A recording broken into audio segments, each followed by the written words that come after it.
Հարգելի հետևորդներ, բարի օր։ Մի փոքր կարճ մի բան եմ ուզում ասել ձեզ։ Թերևս բոլորս հասկանում ենք, որ իրավիճակը չափազանց լուրջ է, այլևս ստատուս գրելով, Facebook-ում ինչ-որ գրառումներով, չգիտեմ, ծաղրելով կամ հեգնելով, հումոր անելով իրավիճակին չենք օգնում, ընդհակառակը այն աշխարհաքաղաքական կենտրոնները, որոնք 2018 թվականին այդ գունավոր հեղափոխությամբ Նիկոլ Փաշինյանին բերեցին իշխանության, նրանք հասել են վերջին արարին, հաշվի առնելով, որ աշխարհում այս քաոսն է տիրում, Վենեսուելա, Իրանում է խառը իրավիճակ, Ուկրաինա, Ռուսաստան առճակատումն է, նոր զարգացումներ ապրում, տարբեր երկրներում խառնաշփոթ է, Եվրոպան իր խնդիրներով, եւ հիմա նրանք հարմար պահ են գտել, որպեսզի Նիկոլ Փաշինյանի միջոցով իրենք հասնեն իրենց նպատակներին։ Հիշեցնեմ, բազմիցս եմ կրկնել եւ հիմա էլ ուզում եմ կրկնել, որ այս ծրագիրը եկեղեցու դեմ, հայ առաքելական եկեղեցու մեր ինքնության արմատի դեմ այս հարձակումը սկսվել է 18 թվականի հեղափոխության առաջին իսկ օրերից, գունավոր հեղափոխության։ Ապրիլի 29-ին 2018 թվականի ուսապարկով մի տղամարդ համապատասխան գործիքներ ուսապարկի մեջ մագլցեց վերանորոգվող մայր տաճարի վրա, փորձելով սղոցել խաչը կտրել եւ փոխարենը երկաթյա վարդ տեղադրել։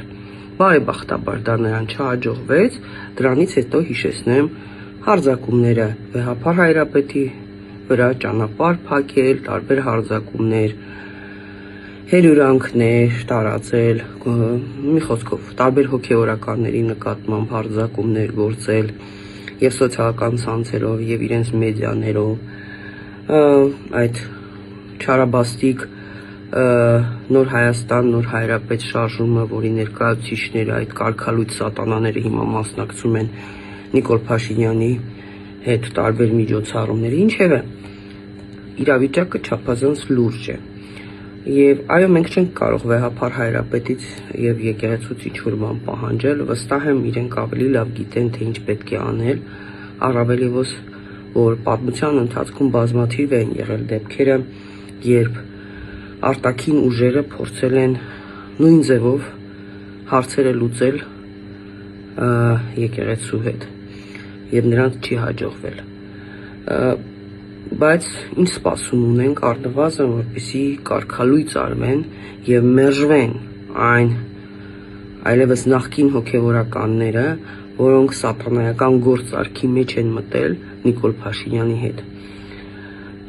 Ես կարծում եմ մենք ինչ որ բան պետք է անենք, որովհետեւ մարդիկ հուսա լքվում են։ Իդեպ այդ իմաստով մի բան կցանկանամ, որպեսզի մեր հետևորդները միշտ հիշեն։ Իշխանությունների ծրագիրն է, որպեսզի մենք բոլորս հուսահատվենք, բոլորիս ռեսուրսները մաշվեն, հյուծվեն, հուսալքվենք։ Մենք այդ նվերը չպետք է անենք իրենց որևէ դեպքում։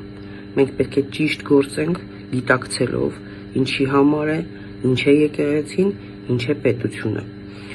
Եվ չպետք է դա թույլ տանք։ Եվ մի փոքրիկ բան էլ։ Երբ որ այդ կեղծ սրտիկն է ցույց տալիս, Նիկոլ Փաշինյանը մի կողմից ոչնչացնում է մեր ժողովրդի ամենանվիրական արժեքները, բոլոր պետական ինստիտուտները, ոտնահարելով սահմանադրությունը, բոլոր մեր սրբությունները, կարմիր գծերը հատելով, հանձնելով Արցախը, Հայաստանից տարածքներ, այդքան 5000-ից ավելի տղաների լույսը մարելով, հիմա սրտիկ է ցույց տալիս։ Եկեք դրան պատասխանենք խաչով։ Ինչից է վախենում սատանան? Խաչից։ Եվ համախմբվենք, կանգնենք մեր եկեղեցու, մեր պետության կողքին։ Շնորհակալ եմ։